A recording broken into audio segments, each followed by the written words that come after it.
салом мухлисони барселона ва канали барса тиҷи. дирӯз дар бозии монанд ба марҳилаи плей-оффи лигаи чемпионҳои уефа барселона дастаи манчестер ситиро дар Spotify Camp Nou барои бозии дӯстона истиқбол гирифт. шояд бисёриҳо пурсанд ки ин чӣ гуна бозӣ буд? хуб, ин як бозии дӯстона пас аз оғози мавсим мебошад, чизеро ки шумо аксар вақт намебинед. аммо ин на танҳо барои санҷиши футболбозон буд, балки барои хайрия бештар равона шуда буд. ин иқдомро бозингари собиқ ва мураббии барса Хуан Карлос Унзуэ пешбарӣ кардааст, ки мақсади асосӣ барои баланд бардоштани миқдори кӯмак барои мубориза бар зидди АЛНС, склерози паҳлӯи амиотрофӣ мебошад. Унзуэ тақрибан 2 сол пеш ба бемории ALS ташхис шуда буд ва мехост то ҷое дар кӯмак ба соҳаи тандурустӣ саҳми худашро гузорад.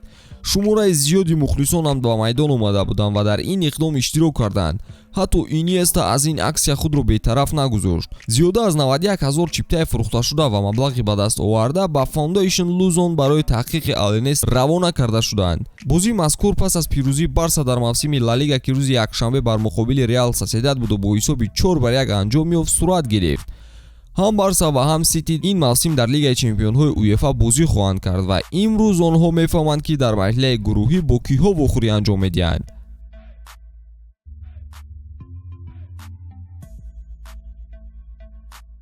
аллакай шӯру шавқи рақобатҳои чемпионатҳои аврупоӣ тезу тунд шуда истодаанд. на ҳама топ дастаҳо мавсимро бо барор оғоз карданд.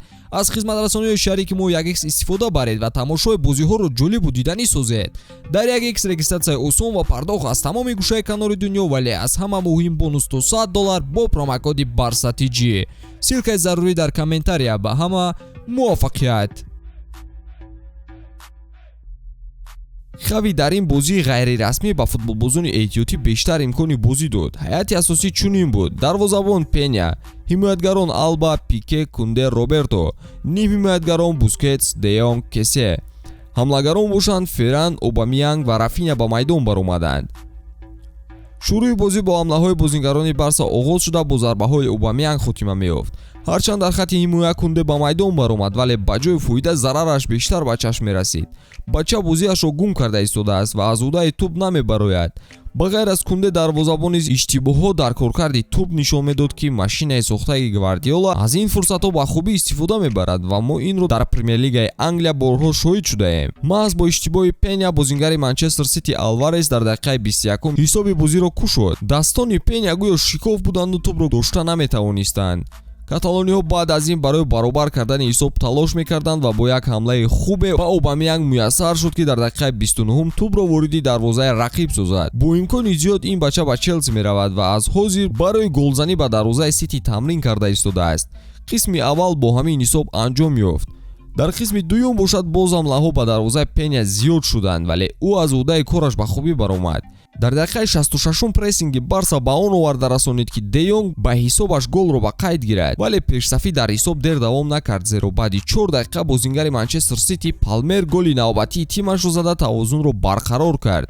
Депай шер дар камингоҳ мунтазири вақти ба шикор баромадан буд ва дар дақиқаи 79 ба он низ имкон даст дод, ки гол зада исбот кунад, ки дар дилхоҳ вақту замон ба даста кӯмакрасон аст. дар бозии мазкур бозии ҳимоятгарони канори назар ба дигарон хубтар буданд.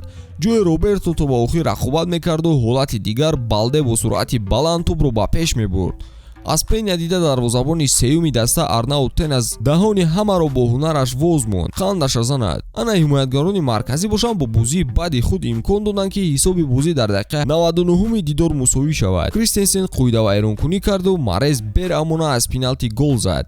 бозии рафиқонае, ки бештар хайриявӣ буд, бо дӯстӣ ва бо ҳисоби мусовии 3-3 хотима ёфт. тамаркуз бояд ба чемпионати Испания дода шавад. мухлисон онҷо танҳо ва танҳо ғалаба мехоҳанд. ба хави ва шогирдонаш дар оянда барор хоҳонем. хайр дӯстон.